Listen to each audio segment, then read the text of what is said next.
Welcome to New TV Telugu. పాకిస్తాన్తో కుదిరిన సింధు జలాల ఒప్పందాన్ని ఎప్పటికీ పునరుద్ధరించబోమని కేంద్ర హోంమంత్రి అమిత్ షా ప్రకటించారు.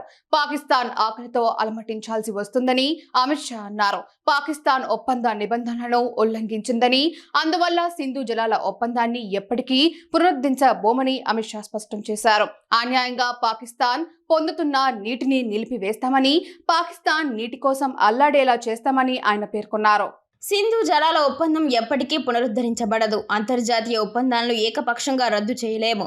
కానీ దాన్ని నిలిపివేసే హక్కు మాకు ఉంది. అదే మేం చేశాం. ఈ ఒప్పందం పీఠికలో 2 దేశాలు శాంతి, పురోగతి సాధించాలనే విషయాలను పొందుపరిచారు.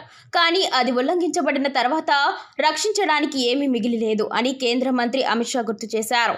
ఏప్రిల్ 22న జమ్మూ కాశ్మీర్లోని పహల్గాం ఉగ్రదాడి తర్వాత భారత్ పాకిస్తాన్ సంబంధాలు తీవ్రంగా క్షీణించడంతో సింధు జలాల ఒప్పందాన్ని తక్షణమే నిలిపివేశారు.